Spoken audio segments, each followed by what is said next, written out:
Hi, and welcome to the OrgDev podcast. So, how do you create a meaningful learning experience that expands the capability of an individual and transforms their worldview so that they develop greater capability, confidence, creativity, and adaptability? So, we've invited Tessa Sharp and Keith Jones, who've dedicated a large part of their career to trying to figuring these things out.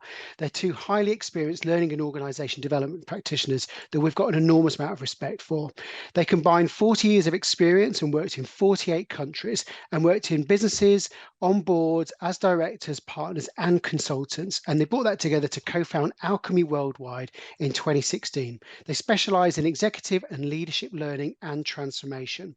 Now, we discovered Tessa and Keith through this book, this beautiful, I think is the best way to describe it, Danny. It is beautiful, yeah. Book Provoke.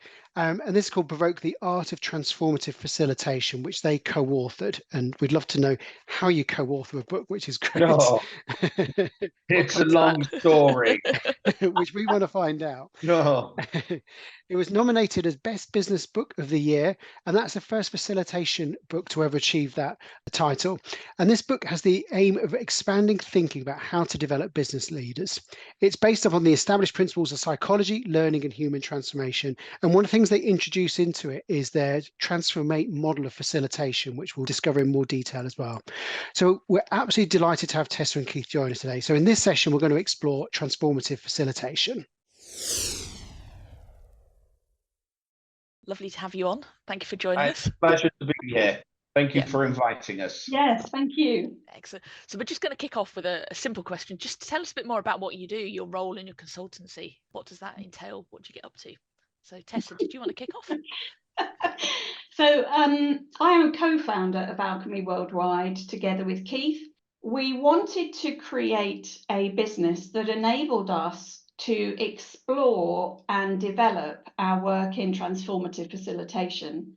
Over the years, Keith and I had come together professionally, and clients loved the mix, the complementarity of the two different personalities that we are, and they kept asking for us. So around the world, our various clients were saying to us, can you and Keith do this piece of work together? And one of our clients in Asia then asked us to write down the methodology and the way that we work, because the impact that we were having on many of their senior execs, their partners and senior leaders were reporting that the impact of our approach stayed with them for years. And we often have situations of bumping into people at airports, you know, and I'm trying to remember which client organization, which country, which program. So in terms of my role as co-founder, I basically run the business side of the business, as well as being on my feet as a facilitator, because a practitioner is what I am at heart.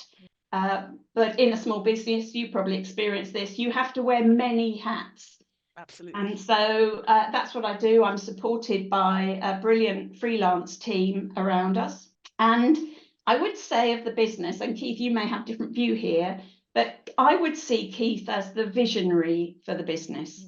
He is the person who brings the most diverse ideas to the table, and then we wrestle with each other in a very good-willing kind of way to get to a point of truth that feels as though it's a fit for us both, and in the way we represent that through our work. I love to be in the environment of sharing our way of working and working with clients.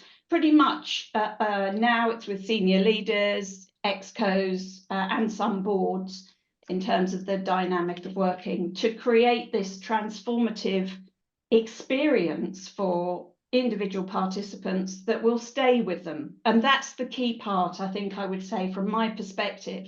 It may not be comfortable experiences for everyone, because transformation often isn't, but I just love working in that emergent, unpredictable space.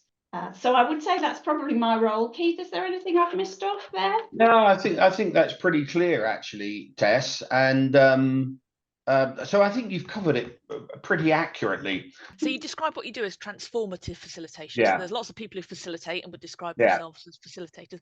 What is it about the way you work that makes it transformative? What's the difference? I think that the biggest difference is to do with the encounter.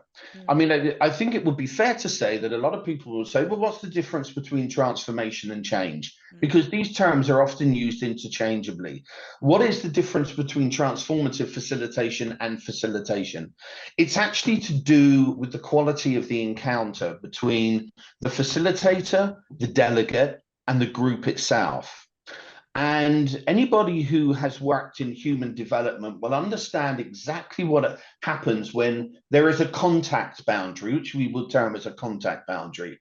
And that is the point, and Tess may go into this later on, where we talk about the dimensions of transformation, but there becomes a point of compression. And the compression that the individual has is a compression to, in a sense, their internal mirror or the internal reflection of themselves. What transformative facilitation therefore does is create the container, the context in which that particular experience shows up. I think in the very opening paragraph of the book itself, there is a small quote that's in there, and it talks about, you know, it's a much used quote, but it's basically someone going on a journey, coming back to the beginning and discovering that place for the very first time. That, I think, is really the essence of what transformative facilitation is about. And it goes to the core of the identity, human identity.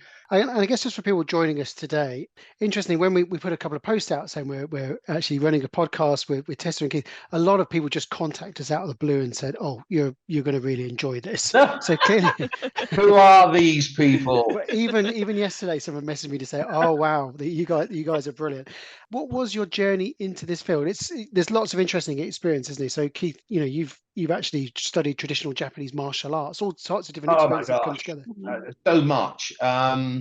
I would make a pitch and say you'll have to read my doctoral thesis, which comes out this year, and it has it all in there. But fundamentally, it was a life as a consultant psychologist, originally in clinical and forensic, training for 7 years as a clinical psychotherapist in group and individual psychotherapy, 50 years as someone who has studied traditional Japanese Budo, and everything that accompanies the study of such an immersive physical art itself. So all of those things combined, plus an enduring curiosity, particularly for ways of thinking, alternative ways of thinking, that has really dominated all of my life. And so, you know, when I got to a particular point and really wanted to consolidate those things, I used to say to Tess regularly that my life seemed like a huge jigsaw puzzle where the pieces actually didn't fit. They were random, but actually the thing is that actually they did fit together. They fitted together rather brilliantly into a picture that I had no idea was being created. And so the interrelationship between those things really was many of the things that gave birth to what Provoke was about. So that's kind of where it is for me, I think, over 40 odd years of human dilemmas. So Tess, what about you? Well, the question that came up for me when I was thinking about the answer to your question, Garen, was what makes people do what they do? And what makes me do what I do in the way that I do it? And some of those magical parts about so much of life as I experience it, and this is my values and belief system, and I know others may not share it, but it's one of curiosity and coming from a place of goodwill, gentleness, and harmony.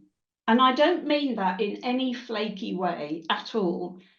There is a part of hard-nosed business which absolutely can be done with gentleness, humility, generosity, and goodwill. And being able to understand the way that manifests both in myself and in the people that we work with is a core quality and a core part of our methodology.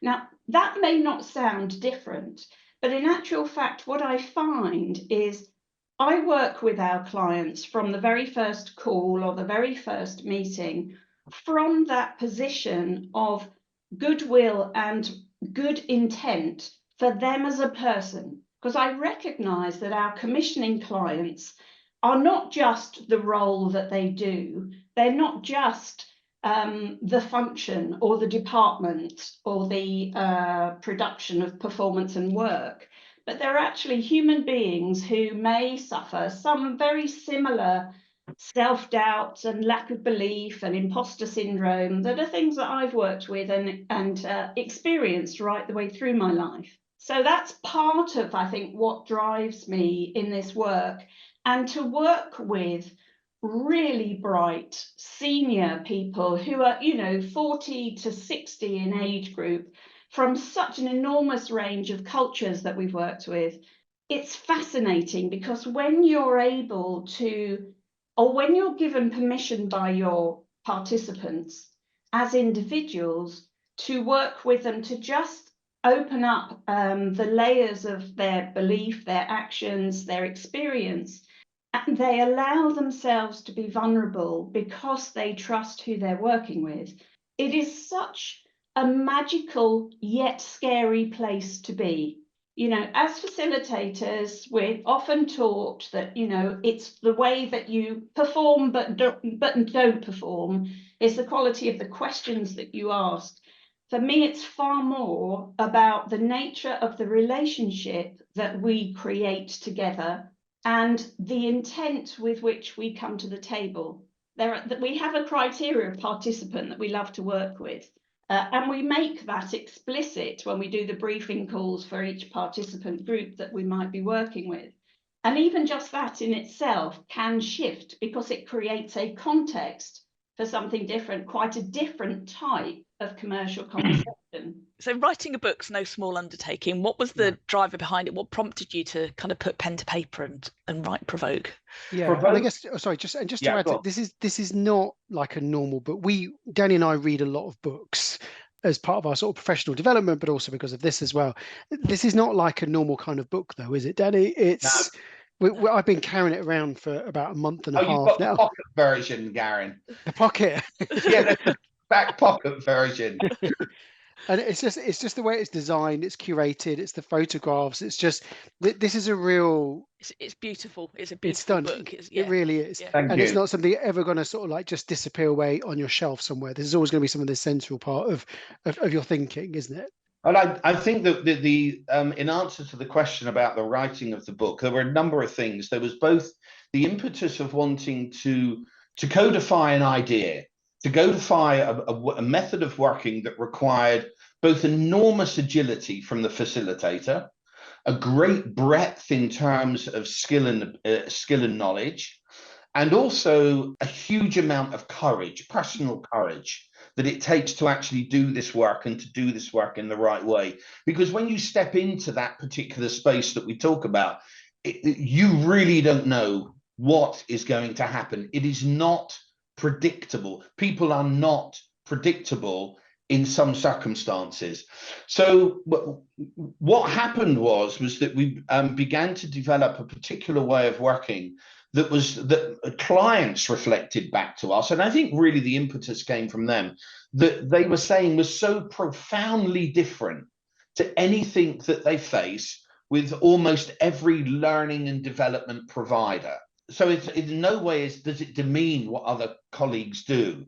But what they said is that this is just so different. It's so different. So they said, you've got to write about it. And I resisted that for a long time. But when we decided to write the book, two things were really clear to me. And I don't know who the authors are in the books behind you, Garen. And I think it would be appropriate not to say their names, whoever they are. But I can guarantee you that we've got hundreds of books just like that I've never opened, never read. Every single book that I've ever used in my professional life, when I open it, you get great covers, and then it's text, beginning to end. It does nothing for me personally. So I've dipped into books where I've needed and wanted to read it. And I wanted to, and Tessa will say from her side, but we really wanted to create a book that drew people in, that engaged people on so many different levels and in so many different ways, so that the book itself developed a narrative or a story between the book and the reader. And that space that was in between is the one that gives birth to some new ideas and some new creativity. And the best way of describing it was we wanted to produce a professional book that looked like a coffee table book. There you go, in simplistic terms. Mission accomplished on that front. Thank you very much indeed. And how did you come up with Provoke as its title? What was behind that? It was surprising because when people provoke will mean something different to you, Danny, as it will to you, Garen. And it means different to anybody who picks the book up. But it was never intended, and I think we write about this in the first chapter, this was never intended to create an alternative to the orthodoxy of facilitation. By no means was it ever intended to do that. The word, how provoke came up, was actually as a direct consequence of us provoking ourselves into new spaces. That's really what it was. And it really did. It took 4 years to write that book of unbelievable pain and endurance, staggering sleepless nights, and nightmares. And of course, we were doing this whilst we had just started a brand new business and transitioned our clients into our new business. So we were on like crazy delivery schedules with no infrastructure in the business to speak of. So it was a bit of a wild time. But there were certainly times, I think, when, Keith would say, I've spent the last 3 weeks trying to get under the skin of this particular bit. So I just say to him, right, come on, we're going to go to the local National Trust gardens. And we would walk around and I'd have a pad and a pen. And I would just ask Keith a question and he would extrovert his thinking, whether it was fully formed or not. And I would just mind map it all. And there were times when what came out of his mouth didn't make any sense at all, in which case I would ask into it. And it was amazing the power of emergence that came just by us both sitting, wrestling in our own bed of thoughts and silence until such a point that Keith was able to just find a thread. I don't know if you've ever watched Discovery of Witches, but the way she weaves the magic, it really was a bit like that, trying to catch a thread, which then led on to a whole new way of thinking about something.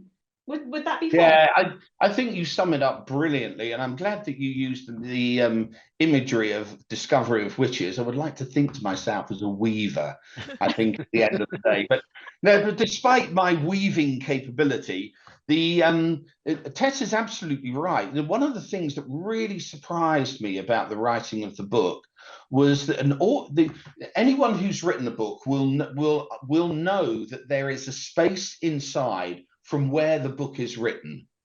And you either produce, when you produce from that space, you've got it, whatever that individual is. And you'll know when you write masses and masses and it's nowhere near where that is, and you just discard it. So there were a number of things. One was actually touching into that deeply personal space from where the words came from. Number two was that much of the book was written, and I'll paraphrase the Christopher Bolus, who wrote a book called Speaking the Unthought Known, which is just a wonderful title because an awful lot of the book emerged from a story that was unknown to me cognitively, and yet I knew it viscerally. I knew it somatically. I knew it in my very fabric of my body because of the experiences that I'd had and created. And so, when we come back to the title of Provoke is actually about the space in between the words. What does it draw forth from the reader about their own reflection as a learner, as a facilitator, as somebody in this unique position of human excellence. Yeah. So that's really where that book came from. But there is another little story that I'll hold, which is the model. The story of the model is even more ridiculous. But I'd say as a reader of the book, I was definitely putting myself in the position of a learner, you know, and reflecting how I'd learn in different scenarios, and also as a facilitator. So it definitely did that for me. Well, you can see that, Danny, when you read the book, and particularly when I look at some of the methods like corporate enactment or the dialogic approach, or you provide the transcripts, you can see how different that process is when it's in operation, for sure. Fab. Yeah. So one of the things that emerged for you as you're writing the book was what you call the Transformative way, so that 8-stage model. Could you just tell us a bit more about that, what that looks like for anybody who's not had the pleasure of reading? Hitting a writer's block, which is enormously painful. You know, any writer that gets up and sees that blank sheet on their computer screen, it begs to be filled, and you don't know what you're going to put on it, but you know that something's got to go in it because you can't get to the next page. And I was in that place for 4 weeks, 5 weeks, and it's really painful. And I remember saying to Tess, I've got to find something which will enable us to encapsulate what this model, this approach is about. And I will never forget. It's like anything when anyone has a great memory of something. You know exactly where you were, exactly what the time was. And I remember it. It was a Saturday night. I went to bed, and the model that Tess will show you, I saw in a dream, in exactly the same colouring that and I remember waking her up at 5 in the morning. She was delighted and overwhelmed I bet she was. by the experience of being woken up on a Sunday morning at that time. We rushed into her office and drew this up onto the whiteboard.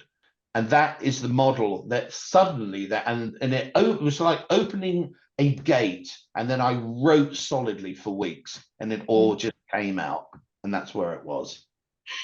Okay, so this model, you'll see the numbers around the circle of 1 to 8, which implies that it's a process.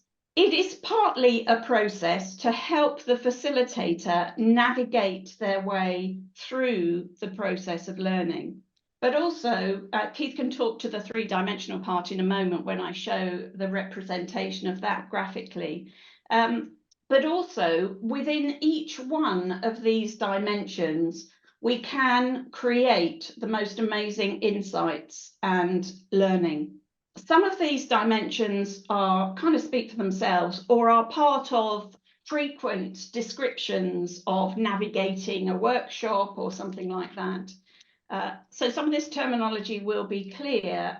So the first dimension we've called orientation. And what we find with a new group of participants, that what's really key here is that we work with them to create, if you like, the boundary lines and a scope for what we're going to cover during our time with them.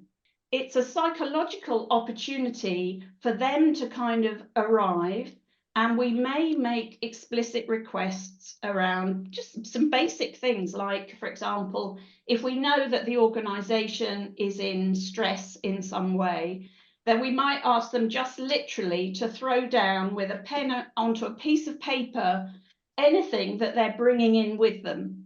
And we literally ask them to then scrunch it up and throw it in a bin, because there is a physical element of enabling them to come to the group, having left any baggage that they have with them. And I know this is a naive way to do this, but to try and encourage them to be fully present and leave as much baggage out of the room as they can.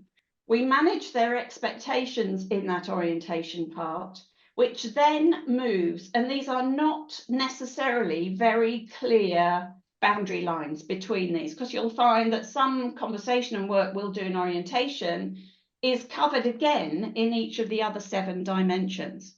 So there is an important need, I think, for us as facilitators to get really clear of our orientation into our commissioning clients, them as a person, their organisation, their expectations of the outcomes of our work.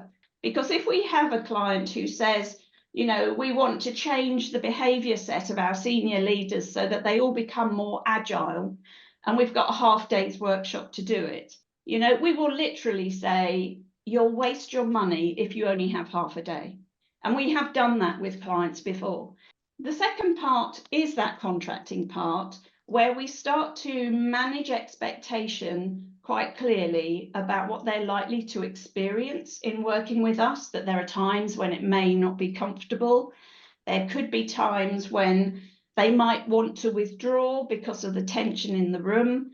And we encourage them to stay with that, because their own individual tension is a place of exploration in its own where learning can be obtained. Then I'll move on to the third dimension, which is one of immersion.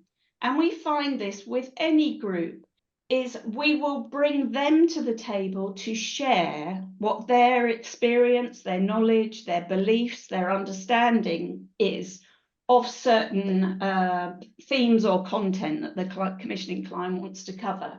It's really key here for people to be fully present in the meeting, and that their contribution and their past experience is all recognised, acknowledged, and kind of celebrated. There's a respect for that and a dignity about it.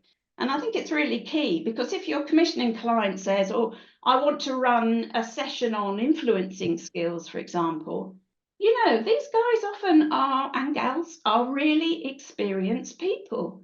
And in the past, we've had them, they've been on programs at Harvard about influencing, or London Business School, or one of the big recognized business colleges or universities around the world. And so, you know, often they will have more explicit and somatic experience of that than maybe I do. And I'm really cool with that, because bringing that to the surface encourages them to share of their experience, and even just each one talking about what they know provides much more psychological safety, a clearer sense of kind of sharing vulnerability, because you'll often get someone who'll say, oh, I had this horrendous experience where X happened, you know, and it humanizes the group in a way. So that immersion into what is already known or what is already experienced really encourages people to bring of themselves and to allow themselves to accept. We had a great client once who just said, the older I get and the more experienced I become, the more I realise how little I know. You know, so it kind of gets them into that space of, well, maybe I don't know everything. There's a lot of experience here in the room. Tess, do you mind if I take the compression and reflection parts? Sure, please do. Yeah. The reason why I want to do this is that the relationship between immersion, compression, and reflection are very close. And very often when people talk about reflection, there's a number of things that we found over the years has become very clear to us. The first part is that when you know, in normal learning and development events, people will be asked to reflect on their learning, or they'll be asked to describe their learning from a particular experience. I think one of the challenges that we have to that is that the nature of human experience, or the nature of learning from experience, is actually unexpressible in language, because the nature of experience is uniquely personal and uniquely private. You know, it would be the same as me asking you to describe your experience of eating an orange. You will never be able to do it in a way that gets me to get what it's like for you eating an orange. It will never happen. There may be some interpretations on that. There may be some correlations. So the important point to realize is that the nature of experience-based learning is unexpressible. What we get is a representation, an interpretation, a consolidation, which is expressed in either metaphor, imagery, and a whole kind of length of anecdotes, but it's not the experience itself. And so when we're talking about immersion, compression, and reflection, if we had it on here, I were to draw it in a slightly different way, it would be more of a spiral.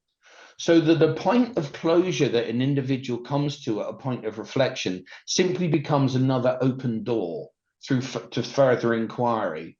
But the point that I also want to make is that immersion, reflection, and compression are also related to someone's physicality. And this is one of the things where people would say that, you know, that they'd experienced our work so differently, is that we recognize very clearly that the conduits to the learning experience go through feeling, emotion, sensation. Those three are not the same thing. And people often talk about, you know, emotion as if it's some collective for the whole spectrum of human experience. It's not.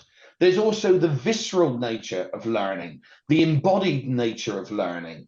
And so when you get to that point, in order to mobilize the experience for somebody, in some cases, not in all cases, but in some cases, it's necessary to dramatically demonstrate that, to find the way to the route to the individual experience through their body, not through their language. And that embodied the embodied expression of experience is a completely different thing altogether. So let me just give a very brief example to make that more tangible. And there are hundreds of experiences that we've had, but I'll just give you a couple. So there was one where I was working very recently with a senior executive, in fact, just a few weeks ago, really, in Abu Dhabi. And this particular individual was talking predominantly about finding her voice. Now, there was a cultural issue about women and having their voices heard in the way in which she expressed it in a room full of men coming from her culture. And so the invitation was, and whether or not she wanted to do that, was to contract into that space. But the way in which I did it was actually rather interesting. So the first thing that we did was pick the individual in the room that really was the focus for this particular experiment. Secondly, was to get her to stand up. There's nothing unusual in that. But the next part that became most interesting was for her to walk towards the individual and notice which step produced that's too far, or that's too close. No, that is too frightening. Take a half step back. Now, how is it? And so it was actually anchored through the physicality of her movement. Does that make sense? And so when we got to that particular point, she was able then to release her voice through her physicality, not through practicing something or using her voice in a different way, but using her whole embodied experience. And it was really quite remarkable, because at the end of the program, she came up to me and she said, you know, Keith, there was an enormous amount of content in this program, much of which I've already forgotten. But that experience, I will never, ever forget. That moment in time when I felt my voice. There's an interesting paradox, isn't there? When I felt my voice, not heard it, but felt it. And so those kinds of embodied experiences are really what immersion, compression, and reflection add to the transformative experience for an individual. And it's really making things which are implicit and unconscious explicit and conscious, isn't it? Absolutely right. How much work would you have to do with that lady to actually get to actually articulate that in a seeing her in relation to someone else and all those things? That gives her a chance, and even sort of helps her understand where her boundaries are, where the precipice is that she needs to step over as well. Absolutely right. So that the person becomes sensitized to a different level of awareness. And you're the facilitator being willing to step into that frame with a delegate in front of a huge group of people and very, very carefully unpick moment by moment, because it's not just the experience the individual has, it's the effect that it has on the rest of the group as well, which can be profound. Obviously, this book is, one of the main tasks of it is to equip the next generation of facilitators to be as brave as you guys in sort of pushing the boundaries. As a facilitator in that moment, knowing that you're balancing different things, so you've got the lady herself, you've got the group, you've got your role. How do you facilitate in that space? How do you kind of know this is the time to ask her to stand up, and how do you know how far to potentially kind of push her? Because there's something you say in the book, which is it's about stress. The reaction is the direct consequence of the struggle to reconcile new information and old frames of reference. And it's that kind of internal battle that they're going on, and you're trying to plug into that. Yeah, and the question that you have is, how do you do that? And the answer is informed intuition. So it's not just an intuitive reaction to what happens. The informed basis of the intuition itself is about layering intuition with a whole range of interventions that that I've studied and worked with for so many years, that enables me to step into that space and, more importantly, feel very comfortable. You know, there's a quality. We talk about potency, protection, and permission, and there is a quality of working in the space where the delegate, at some visceral level, will know that actually they're in safe hands, basically. So we don't move anywhere without contract, that no one takes a step without their having the opportunity to step out of it.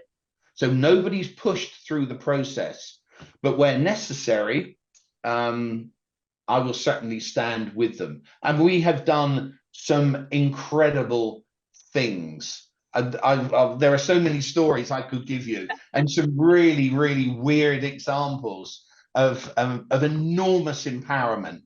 And I think just the final thing is that the drama that gets created in some of these learning experiences, when people look at them from the outside in, they will go, that's too risky, that's too challenging, our people won't like that, they don't go there, you know, whatever the story is.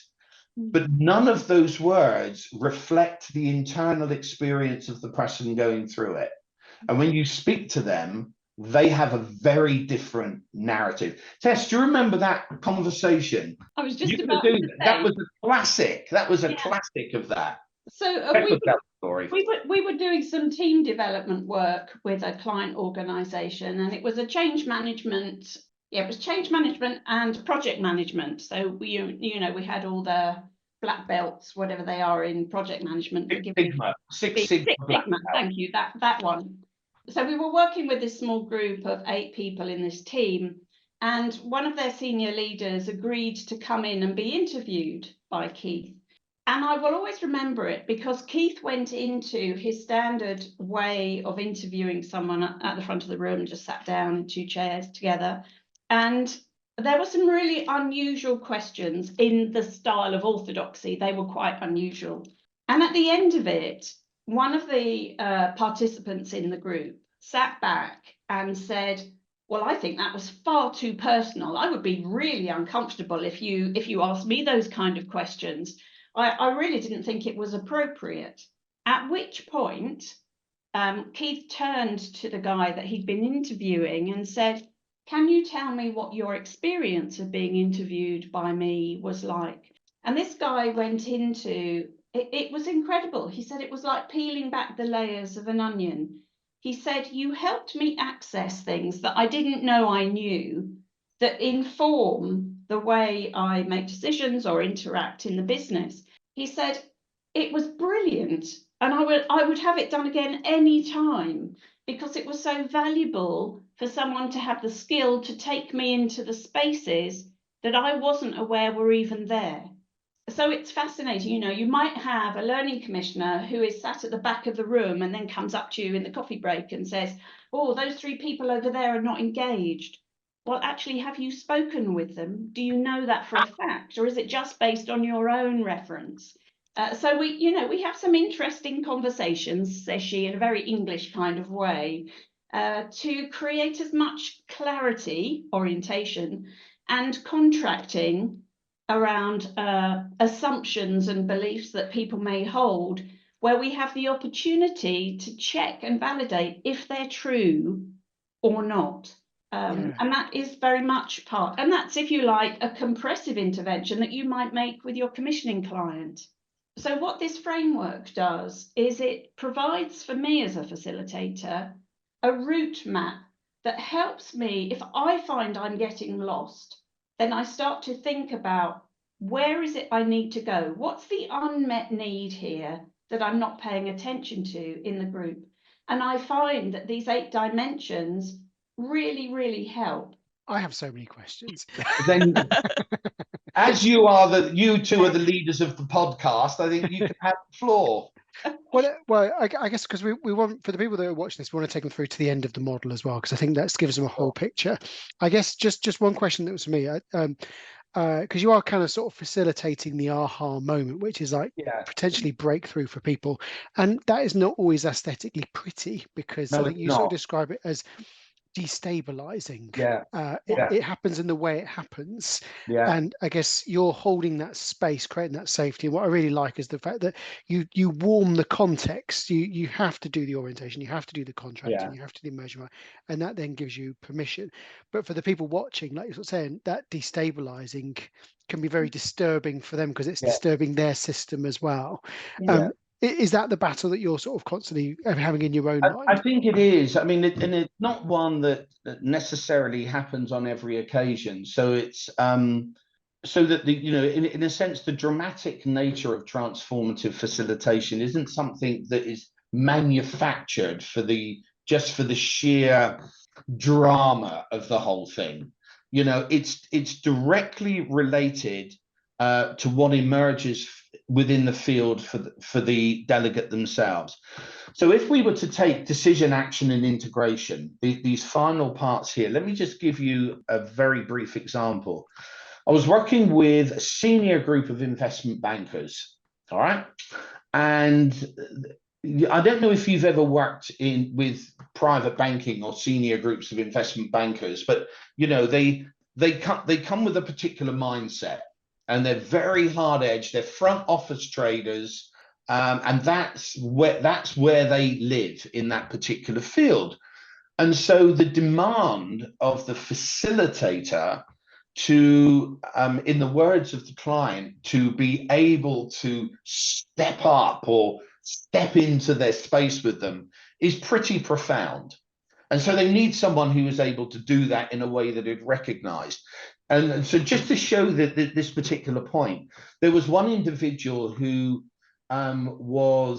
presented in what appeared to be a very aggressive style, and was very demanding of the importance that he wanted to develop presence, to have greater impact on the people around him.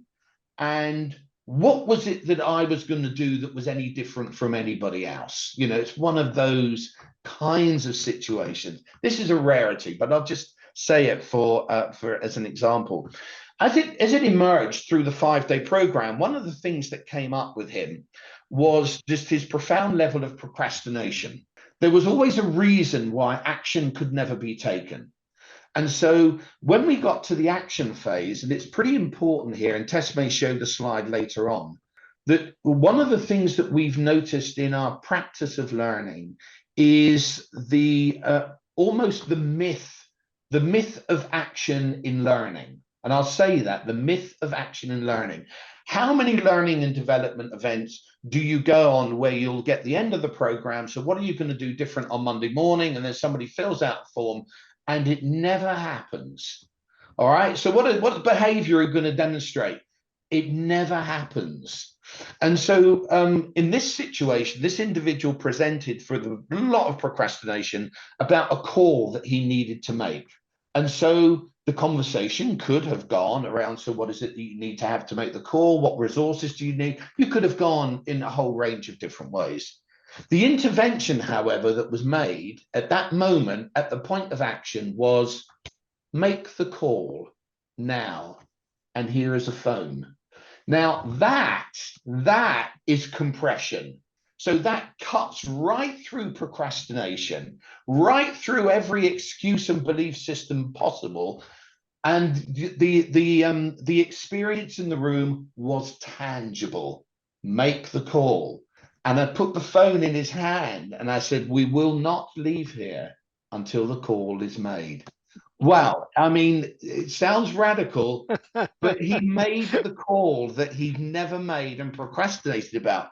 But the effect that that had on him and on the group of observers, it changed almost everything about the dynamic in the group. Almost everything changed as a result of that one intervention made at that point in time that he'd never, ever had and never been faced with. But once you step in there, you've got to be prepared to step in and work with the individual at that space. He could have said, no, I'm not doing it. And that would have been okay. And we would have then worked with something else. But it was using his energy of resistance and challenge to make the call. And he did it. It was forever thankful that he did. Yeah. And I guess in the moment, because when people are challenging in the room, you're doing that because you have an unconditional positive regard for someone. Yeah. You want them to make the breakthrough. You're not being difficult to him to sort of help him sort of comply with how you'd like the room to be. You're doing it because you generally want him to have a breakthrough moment. It was like, here is an opportunity. You're talking about this. We either go through another round of aboutism, or you can take action now, this minute, this second, and everything will change. And, I mean, and people in the room, they felt it. People feel that kind of intervention for sure. This is where Keith mentioned potency, permission, and protection. We have to, as facilitators, have a degree of potency so that people feel safely held. We have to give them, through contracting, the space to say yes or no in a way that they don't lose face or don't lose respect of the group. And the permission piece is always asked. Would it be okay? I'd like to invite you into a space right now which may be really uncomfortable. Are you up there to go with me now? So that contracting is key. And the other point I just want to make, in the way that we're talking about this work, it can appear sometimes, I think, to some practitioners to be a bit gung-ho and a bit dangerous and a bit sarcastic about the participants who come. And I actually want to say that nothing could be further from the truth. We take the vulnerability that people step into the learning space with as an enormous privilege. And whilst we can joke about, the fact that we're taking people, we're destabilizing them, isn't it great, ha ha, actually, we do that through gaining the permission of the group and the safety of the group as they report it. So there is always an element that the participants feel that they are in control. Yeah, and there's a particular point that comes out of transformative learning. I mean, people talk about it from a perspective of vertical learning. In the vertical learning theory, people talk about the heat experience, about how you create that and what you do that. Now, we either do that directly in relationship with us, or we'll do it through a very complex business simulation. So we work extensively with corporate actors. We work extensively with corporate actors who take the role of the whole executive team in complex financial situations where the senior execs are tasked with having to work more effectively with boards. And we create that environment in which they do that. Have you found the slide, Tess? I have. Let me put it up now. Could you just bring it up very quickly? Because I think that this is an adaptation of what's known as the intervention cube. Now, the point that I want to make about this is that as a facilitator, on the front face, it ranges from everything from physiological, feelings, emotions, cognition, behavior, intrapersonal, interpersonal, existential, and spiritual. When you're working with a client, it's very possible through one intervention to touch all three of those. Somebody may be reporting on a particular experience that may be deeply attached to their identity, or deeply attached to something that goes on in the organization. Now, if I do that with an individual, it can correspondingly directly affect the group, so that the intensity of the intervention itself will operate at both an individual and a group level. Or, just to use the case of the phone and take action, what can be said is that I would say to the individual, make the call now. And what I want to say to the group is notice what's happening. Observe yourself. So you do both an individual and a group intervention. Now, the reason why I want to bring this in is that when you have 3 on the front and 2 on the top, whether it's individual, interpersonal, or group, you increase at the bottom, low, medium, and high, higher levels of retention. So when you get 3 on the front, 2 on the top, you're likely to get an experience that the individual is more likely never to forget. And it's not based in what they fill out on an evaluation form. It's based in the embodied nature of how people take experience and learn. So that this intervention cube for the facilitator is a profoundly powerful way by which they can calibrate what they do and how they do it, so that each one has different interventions attached to them. And I guess it allows you to facilitate with a lot more precision, because you're really aware of where you're trying to land your particular interventions, aren't you? Well, I think you're absolutely right. And, you know, when I remember when we were interviewed on radio in Canada regarding this, and somebody asked, not that question, but a similar question. And I remember my response was, one of the differentials is speed. The speed with which it's possible to get to a point of realization or a point of insight or a point of breakthrough is much faster. And you talked about the nature of learning versus the business of learning. Yeah. And obviously in the business of learning, there's, how much is it? Is it $60 billion a year that's invested in leadership development every year?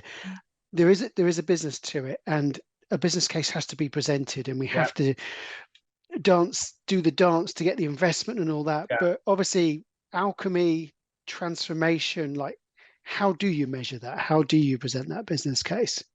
Well, it's an interesting one, because I think in terms of presenting the business case itself, it's very rare, if ever at all, that we present it in that way. It's tended to be presented through a lens that the client is familiar with. You know, when a client asks us to undertake a piece of work, it's generally because they know us well and they know what we do. You know, and we've had senior executives come back to the same program 4 times because they just want to go through the whole thing all over again, because it's such a blast. But I think that, you know, that question about measuring success, there's a program that we're running at the moment for one of the big 4, and it's a big one. It's a 5-day residential, and sometime after that, they then do a 2-day consolidation of learning. What is so remarkable, and for another client, we had it this week on Action Learning Groups. What is so remarkable is the way in which they integrate the whole experience, not just one, but the whole experience over time. And the measure of learning for some people is behavior change, but it's only one of 7. And I think this is one of the great challenges of the business of learning, is that you'll often get a program with a metric at the end of it. By the end of this program, all of our leaders will be charismatic, you know, whatever that may be, or all of our leaders will be able to influence, you know, and really, I mean, that isn't quite how things actually materialize. And so, you know, when you get these stories in the business of learning, of the 7 different types of learning, there's only one that's about behavior change. So when we measure learning, it could be about understanding, it could be about developing awareness, it could be about observing something with greater clarity, but it doesn't necessarily have the metric that is attached to the business case, which often, in many cases, doesn't necessarily get validated unless there is a major OD intervention that slots in with that and it fits with something more comprehensive, more integrative, more complete. It's a difficult one, and I think that Tess articulated it rather brilliantly, is that, I have a very strong internal sense of reference. I know when I've done a good job, and I know when I've done a rubbish job. And the two are very clear to me on each occasion. And I've done plenty of both in my time. I've been looking forward to this conversation all week, and there was a particular question that I've been looking forward to asking. What's the biggest lesson or lessons you've learned along the way? The biggest lesson that I've learned is the beauty of learning and the joy of learning, the joy of lifelong learning, and what it offers people just in terms of their well-being in living in the world. I think that would be the first thing. The second one, for me, would be that the nature of that is almost impossible to express in its true form in the way in which I experience it. Much of what we've discussed on this conversation that we've had here this afternoon is a representation, is stories about things. It's not the experience of what it was like. So I think that those are some of the biggest parts: compassion, humility, and respect for the individuals do the best they can with what they've got at any point in time. That may not necessarily be where I am, but it is where they are. For me, growing up as a very shy, introverted person, it was a real challenge, and I always make myself smile that I chose this type of career in my kind of mid-30s when I came out of corporate work. And what I have learned over the years, and when I first started working with Keith, I thought, Tess, stop judging yourself against Keith. Stop trying to be him, because you never will be. His thinking is lightning fast. Mine isn't. I'm a reflector pragmatist, and I have learned, to recognize the value that I bring that is different to Keith, or co-facilitating is different to my co-facilitator. And the second one is that I am enough. I am my world's worst critic, or I would say that I have been in the past, to a point where it literally can cause me to go into freeze.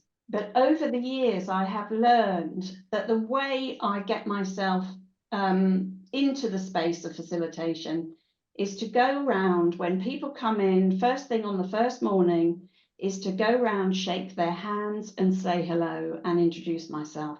So that by the time everyone is sat down, I have already had that human connection with them. That was a big piece of learning. And a mentor once said to me, he said, whatever you need, Tess, it's within you. And if you get really stuck, say what you see. And I found that really, really helpful. And I just want to say, I'm aware that we're on time now and that people need to go. One of the final things I want to say is that this book that we've written, it's our perspective. It's written humbly. I mean, I loved being called a facilitation Jedi, if I'm honest, Garen. It was a marvellous title. And I sat there for about 5 minutes ago. How do I describe these guys? And I was like, no, it's Jedi. You've earned it. There is no try, just do. I mean, stylistically, there may be some people who have heard some of the things that we've said and completely disagree. And I'm really cool with that.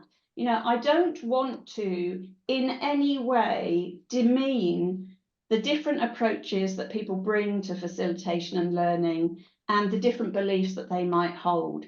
This book is simply our experience that we've tried to articulate as clearly as we can.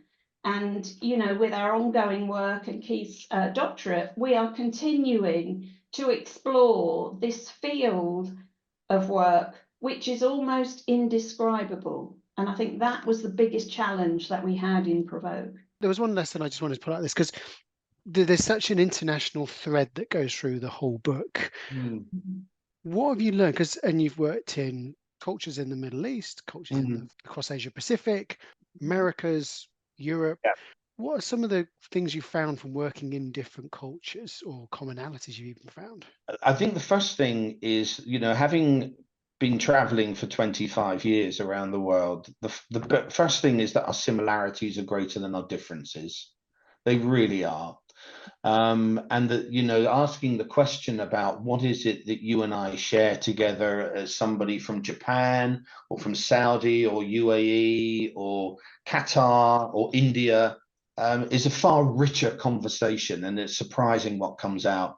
I think the other thing is the both respectful acknowledgement and willingness to engage with the cultural, not the cultural basis, with the spiritual base of different cultures that I've worked.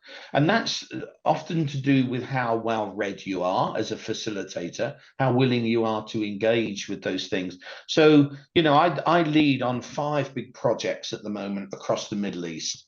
And one of the things that is so profound about the Middle East is the beauty of Islamic wisdom, the works of Rumi, which, you know, once you open the door to the joy of the recognition. This year is the Arabic year of poetry. Oh my gosh, they will quote you such beauty in words that become part of the leadership lexicon. The same in India with Maya, which is all is perception.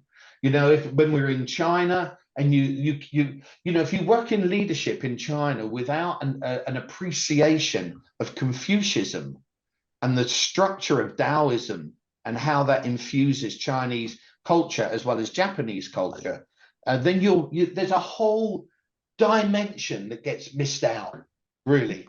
And it just adds phenomenal color to what you do in this learning space. That's the big ones for me. We always ask this question because one of the purposes of this podcast is to inspire the next generation of transformative facilitators and OD consultants.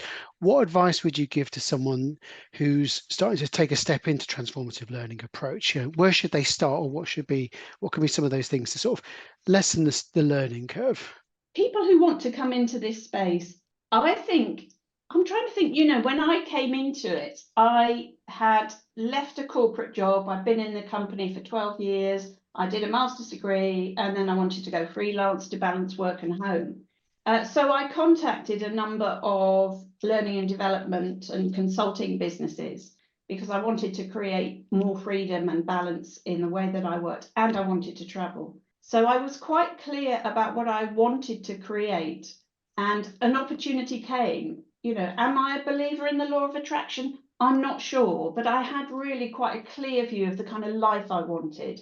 And you know, I got an email one day from the alumni of the university saying this particular company is looking for new associates. I'd never done formal facilitation in my life ever at that point.